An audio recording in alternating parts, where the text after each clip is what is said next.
Et l'édito du jour, il est en compagnie comme tous les vendredis de Sylvain Kahn. Bonjour Sylvain. Bonjour Simon, bonjour à toutes et à tous. Ce matin, Sylvain, vous revenez sur le programme franco-allemand. L'objectif, eh bien, disons-le, c'est peut-être relancer l'Europe.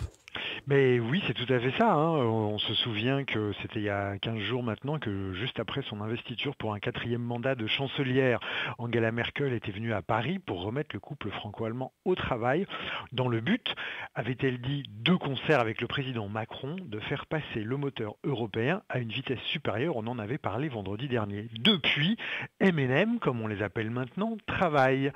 C'est comme les Trits de la grande époque.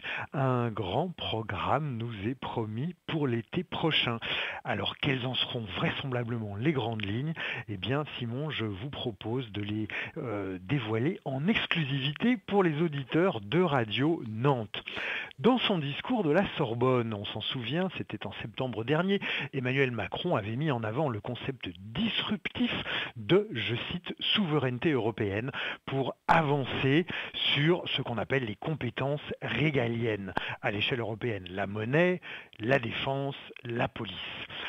Bon, sur la gouvernance de la zone euro, il a dû en rabattre car le désaccord franco-allemand est immense et il a déjà mis ses propositions en sourdine. La défense, à laquelle tient tant la France traditionnellement, n'est pas trop la tasse de thé, ni de la CDU, partenaire majeur de la grande coalition, ni du SPD, les sociodémocrates, partenaire mineur du gouvernement allemand actuel. Toutefois, le thème de l'Europe protectrice étant aussi dans le débat allemand, il pourrait donc y avoir des avancées sur le thème de la police et très exactement sur la question du renseignement et peut-être aussi un peu de l'interopérabilité, je vais arriver à le dire, des armements ou des dispositifs qui le permettent, ce renseignement.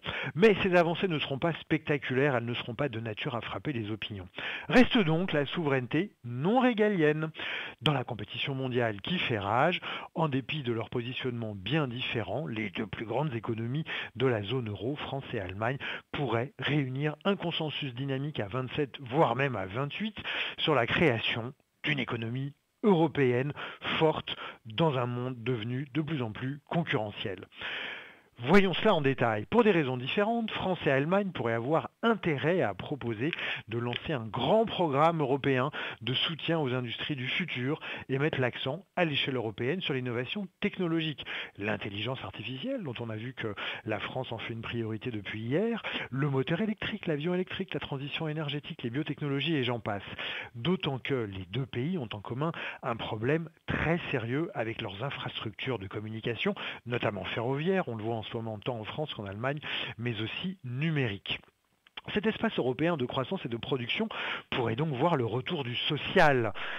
Droit du travail, salaire minimum, apprentissage, voire même un genre de protectionnisme européen, avec des taxes sur les GAFA par exemple. Bref, une Europe protectrice de l'emploi, des conditions de travail et de la santé des actifs, ce serait une belle façon de prendre acte du départ des Britanniques et de répondre à tous les eurosceptiques et souverainistes de tout poil qui demandent plus de protection face à la mondialisation. En bref, faute de s'entendre sur la zone euro et sur l'armée, la France et l'Allemagne nous referaient le coup encore et toujours, comme en 1957 avec le traité de Rome ou en 1986 avec l'acte unique européen, nous referait le coup donc du marché institué, comme dit Nicolas Jabco, en mettant cette fois l'accent sur la protection des actifs face aux mutations du salariat, sur les infrastructures et sur le protectionnisme européen, devenu consensuel depuis les tribulations de Trump et la concurrence déloyale de la Chine. Bref, on aurait un programme social et libéral en même temps, qui protège en même temps l'entrepreneuriat et les actifs. Ce programme rencontrerait l'objectif très porteur de la lutte contre les inégalités via sa déclinaison de réduire les inégalités territoriales, qui est un très gros sujet non seulement en France et en Allemagne, mais aussi dans toute l'Europe. Il suffirait pour cela de faire un plan Juncker ou 3.0 et de prendre le levier du FEDER et de faire du FEDER ou des fonds structurels puissance 10 en changeant le nom. Le contrat de grande coalition parle en effet d'extension des plans d'investissement européens et du fait que le gouvernement allemand est prêt à contribuer davantage au budget européen.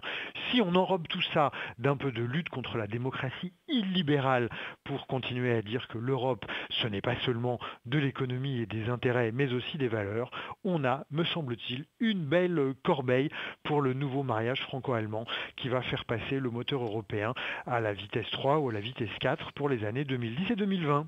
Merci beaucoup Sylvain. Et puis si on souhaite en savoir un petit peu plus, notamment sur l'histoire européenne pour comprendre comment on en est arrivé là, je rappelle votre dernier ouvrage, l'histoire de la construction de l'Europe depuis 1945, c'est aux éditions PUF.